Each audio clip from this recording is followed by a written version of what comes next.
తెలంగాణలో తెలుగుదేశం పార్టీని బలోపేతం చేసే దిశగా తెలుగు తమ్ముళ్లు దృష్టి సారిస్తున్నారు. ఇప్పటివరకు ప్రభుత్వంపై పోరాటాలు చేసిన టీడీపీ ఇకపై దాన్ని కొనసాగిస్తూనే పార్టీని క్షేత్రస్థాయిలో బలోపేతం చేయాలని నిర్ణయించింది. విజయదశమికి పురుడు పోసుకున్న 21 కొత్త జిల్లాల్లో కొత్త నాయకత్వాన్ని రూపొందించేందుకు కసరత్తు మొదలుపెట్టింది.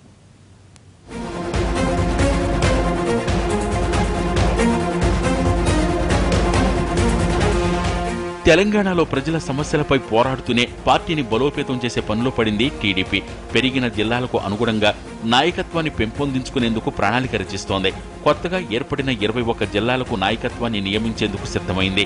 అందుకోసం యువ నాయకత్వానికి బాధ్యతలు అప్పగించి ఫలితాన్ని రాబట్టాలనుకుంటోంది తెలంగాణ శాఖ. పెరిగిన జిల్లాలకు నాయకత్వాన్ని ఎంపిక చేయాలని టీడీపీ అధిష్టానం ప్రణాళికలు రచిస్తోంది.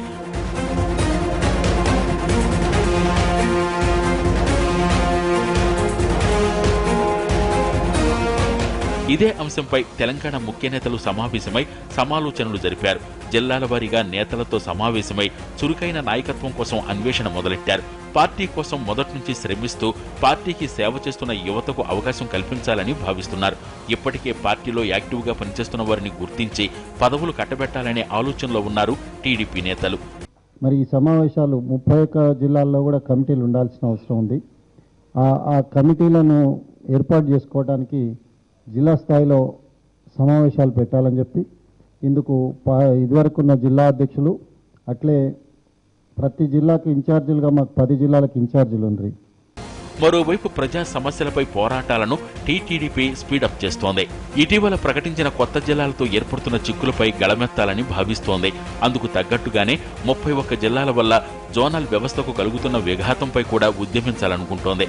ఇందుకోసం జిల్లాల పునర్విభజన ఎలా జరిగింది, ఏ మండలాలు ఏ జిల్లాల్లో విలీనం అయ్యాయి అనే అంశాలను కూలంకుశంగా అధ్యయనం చేసేందుకు కమిటీ వేయాలని నిర్ణయించారు. అంతేకాకుండా జోనల్ వ్యవస్థ సమర్థంగా అమలు కావాలంటే ప్రభుత్వం ఎలాంటి చర్యలు తీసుకుంటోంది అనే అంశంపై కూడా మరో కమిటీ వేయాలని టీటీడీపీ ప్రణాళిక రచిస్తోంది. జోనల్ వ్యవస్థ అమల్లో ప్రభుత్వ తీరును కూడా ఎండగట్టాలని తెలుగుదేశం పార్టీ వ్యూహరచన చేస్తోంది. జోనల్ వ్యవస్థ నిర్వీర్యమైతే హైదరాబాద్తో పాటు శంషాబాద్ జిల్లాల్లో ఉద్యోగాలు రాబట్టుకోవడం తెలంగాణ జిల్లాల నిరుద్యోగ యువతకు ఎంత కష్టతరమో ఈ కమిటీ ద్వారా వివరాలు తెప్పించుకోవాలని భావిస్తోంది. జిల్లాల ప్రకటన జరిగిపోయిన తర్వాత ఉద్యోగుల భర్తీ సమస్యను తెలంగాణ ప్రభుత్వం ఏ ప్రాతిపదికన అధిగమిస్తుందని టీడీపీ నేతలు ప్రశ్నిస్తున్నారు. జిల్లాల పునర్విభజన పేరుతో తెలంగాణ నిరుద్యోగులకు అన్యాయం జరిగితే సహించేది లేదని హెచ్చరిస్తోంది. ఈ జోనల్ వ్యవస్థను రద్దు చేస్తామంటున్నారు ముఖ్యమంత్రి గారు. దీంట్లో భిన్నాభిప్రాయాలు ఉన్నాయి.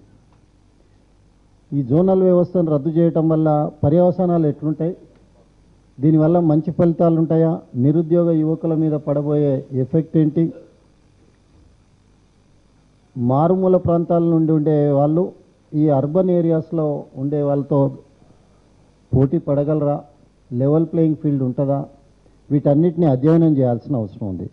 మొత్తానికి తెలంగాణలో నెలకొన్న సమస్యల పరిష్కారంపై ఉద్యమం కొనసాగిస్తూనే పార్టీ బలోపేతంపై దృష్టి సారిస్తోంది తెలుగుదేశం పార్టీ.